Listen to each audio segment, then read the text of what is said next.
In this video, I'm going to do something a little bit different. I'm going to start looking inside the mind of certain characters from TV, from film, and anywhere in between games. And today, we are starting off with Vegeta. Vegeta is a character from Dragon Ball Z. He is a very, very well-loved character. Anybody who knows Dragon Ball Z knows who this is. If you don't know Dragon Ball Z, I suggest strongly that you go and check it out because it is one of the best animes that has ever been made. And we're going to start with where we meet Vegeta.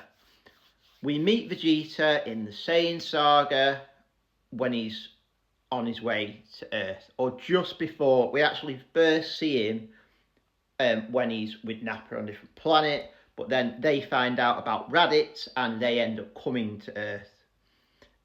A fight ensues because they come to Earth and basically they want to destroy Goku because they find out Goku's killed Raditz, and it ensues from there really. So that is where you first meet the character and you are first introduced to him, and where Goku, the main protagonist in the series, that's where they first meet each other and they sort of fight, and it just goes on from there, and the rivalry really between them just escalates from that first meeting. You know that this character, really, you can just tell that this character is going to stick around. So yeah, that's where you first meet Vegeta, and it comes to Earth after the Raditz fight.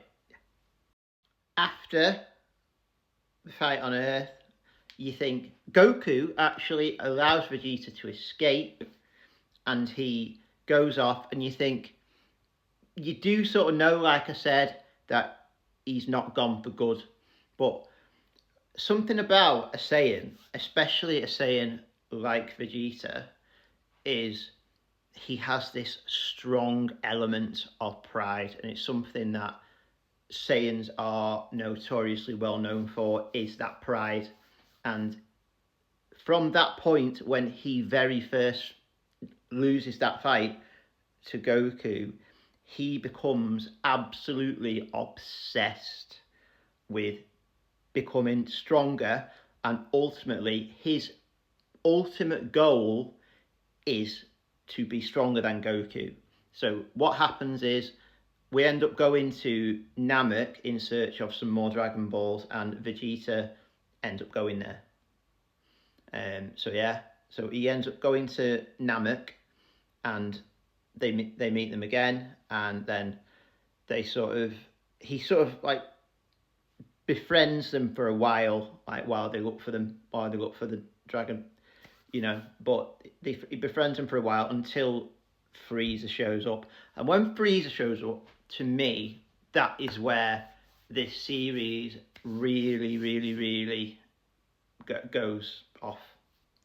It's good, it's very good, but you know that when Frieza turns up in this show, that the stakes have just been raised exponentially, because Vegeta, who never shows sort of any fear, you can tell that he is very, very fearful of Frieza, and for good reason, because obviously for those of you who've watched the show, you know exactly who Frieza is and how powerful he is. But yeah, turns up on Namek, they go on a hunt, and then they find Frieza, they meet Frieza, and Frieza ends up transforming.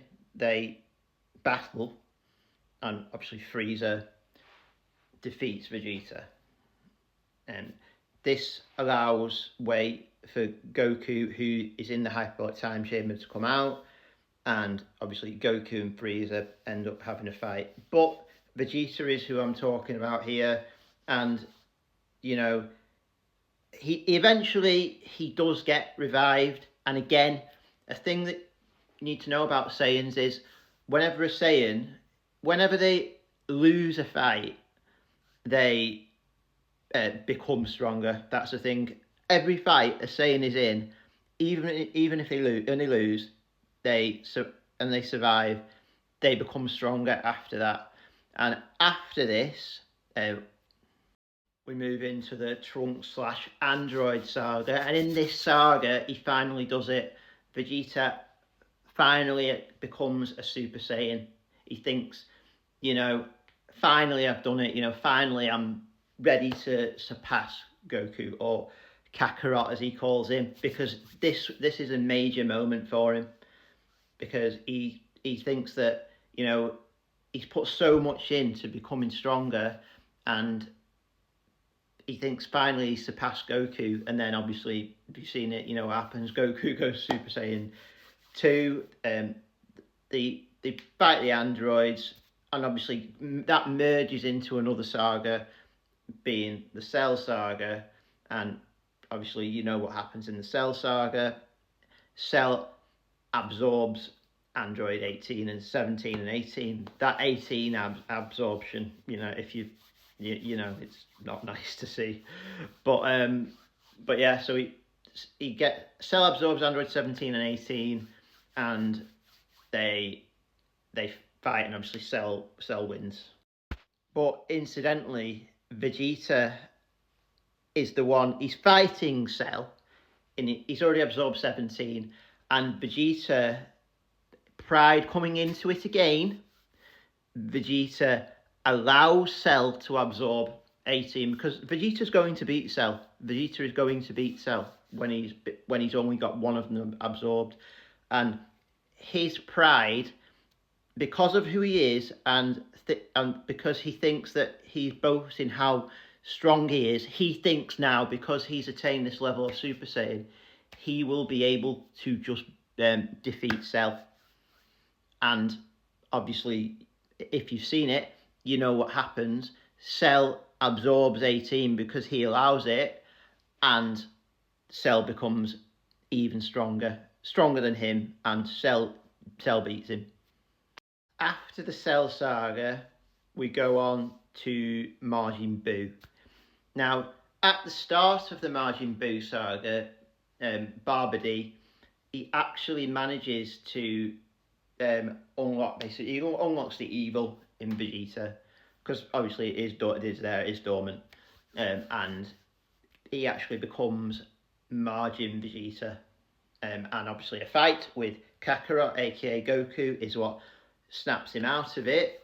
But as it goes on and we go deeper into this saga, you do start to see it, and this is generally what happens. See the big M on his head? That M is a signal of Majin, that you're under Babidi's control, really. If you've got that M on your head, you're under Babidi's control. That's what that means.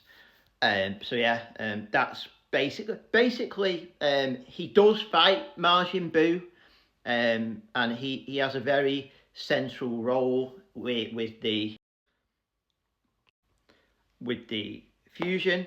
Obviously Vegeta and Goku do end up fusing. They come together. They've either become, I think there's two. So there's two different versions or variants of who they fuse into. You've got Vegito, and I think it's Gogeta. I think the one that they beat Buu as is Vegito, but it could be the other one. So basically, they fight, they fuse, they fight, they defeat Majin Buu. Everything pretty much goes back to normal, and obviously the end of the Majin Buu saga for all of them, not just Vegeta, is the end of Dragon Ball Z. And then obviously you go into Dragon Ball GT from there, and that's pretty much the end of this. For a while it was, until obviously they came out with GT and stuff like that. But that is all we've got time for this episode. That's been 10 minutes already. So yeah, if you could hit that follow button. Obviously, if you've made it this far, I know most people probably haven't. Most people probably have scrolled away by now. But if you are still here, do hit that follow button. do smash that like button, and I will see